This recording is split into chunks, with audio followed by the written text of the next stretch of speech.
The ITR filing deadline has already been extended twice. First, from the usual deadline of July 31st to September 30th, 2021, and then to the current deadline of December 31st, 2021, which means we're now in the last leg of the ITR season, unless, of course, there's yet another extension. If you are scurrying around to complete your ITR exercise now, don't worry, we got you.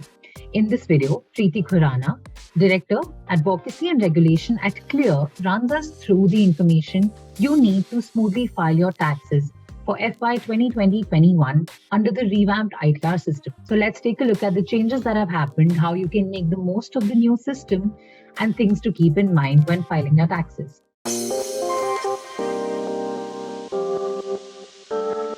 So we've had various changes to the income tax system this year, a new portal, the AIS, etc.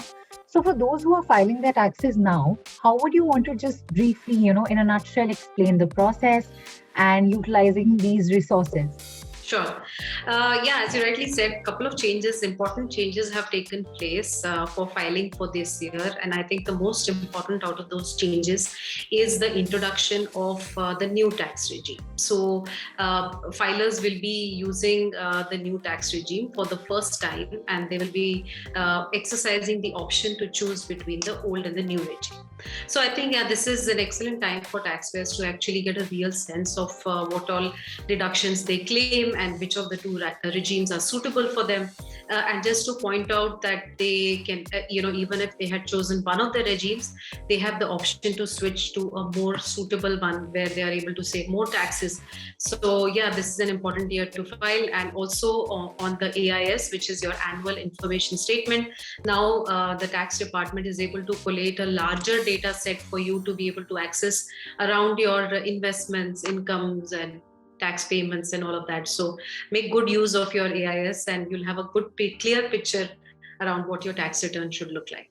That's perfectly clear. Actually, you also shed light onto how AIS has simplified matters.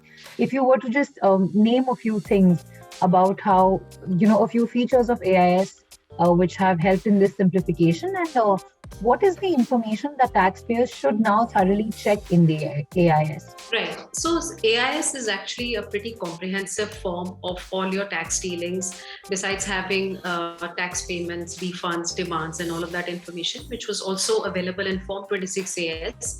AIS now has a wider set of details. For example, a lot of taxpayers actually struggled with reporting their savings account interest. So if you have a savings bank account and you earn an interest income, it was for some taxpayers, it was a difficult exercise to actually figure out, where all they have their savings account and, what is the interest income and all of that. Now you can spot this savings account interest in your AIS form. So that's one part of the simplification.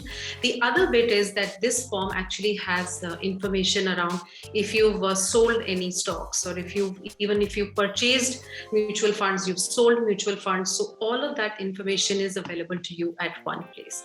I think that's great for taxpayers who may have had a few transactions during the year. And in fact, the last year actually saw a lot of people come into the stock market and a lot of people made gains. So this gives them a clear visibility on, what their transactions have been like, and they can use this to file their tax returns. So AIS actually incorporates a large amount of information, including, like I said, your savings account interest. If you've bought a motor vehicle, if you've bought property, you'll have greater amount of information. Of course, you'll find fixed deposit interest income. You'll find all purchases related to shares and mutual funds and sales made, if any. So in that sense, this is a pretty exhaustive set of information available at your disposal that you can use to populate your tax return. Otherwise, taxpayers, so if you, let's say, you're offering certain professional services, and a certain amount of TDS has been deducted and you're unsure as to what income you should report. Now the AIS is able to provide you that income component as well. So, you can easily spot that this was the TDS, which you can claim at the time of filing your tax return, but this was the income against which the TDS has been deducted. Right. You mentioned 26 AS. So I believe that a lot of the information is symmetrical in the two. So what is the role of 26 AS now? Or, how do these two sort of records cooperate and coexist? Right. I think that's a great question, because a lot of taxpayers are asking now, there are two forms to look at. So what should we do about it? Actually, the Income Tax Department has clarified this in their press release, where they say that you have to refer to the Form 26AS. So that's the single source of truth that both the department and you can agree upon. So you really have to file your tax return based on whatever you see in the Form 26AS. For now, you can use the AIS as something which is helpful at the time of filing your tax return, but it may still have certain errors and anomalies. And yet, even though it has a lot more information, it may not be sufficient for you to do full compliance. For example, it may show you that you've sold stocks, but it may not be able to accurately tell you whether these are short-term gains or long-term gains, and what was the purchase price.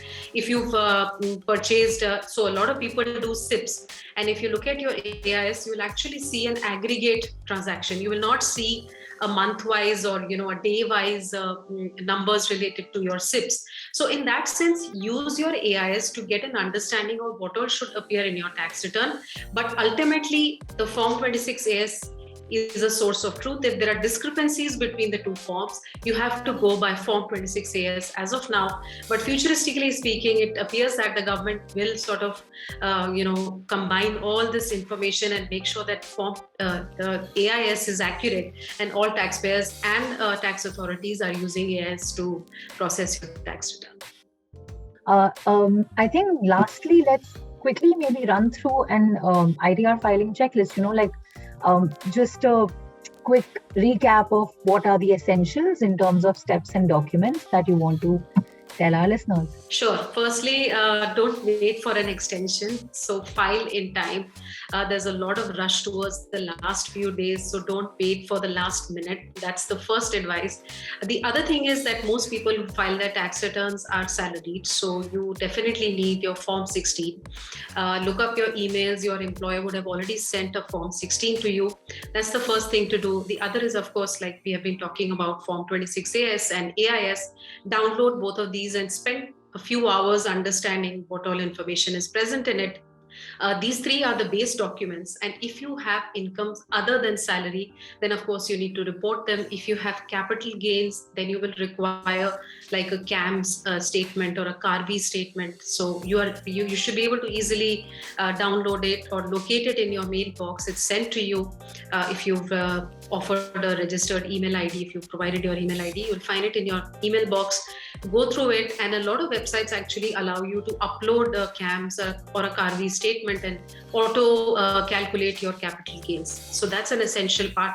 The other thing is, while you may not click on the submission button, if you have any tax dues, make sure you pay them as early as possible because any unpaid dues will attract penal interest. So yeah, broadly all of that, and don't miss reporting any income. It could be income from your savings account. So a lot of people actually do not usually report their savings account interest because it's a tedious process. You have to go through your bank statement, and they've started to receive notices. So the department now knows what kind of savings account interest you have. Make sure you're reporting it.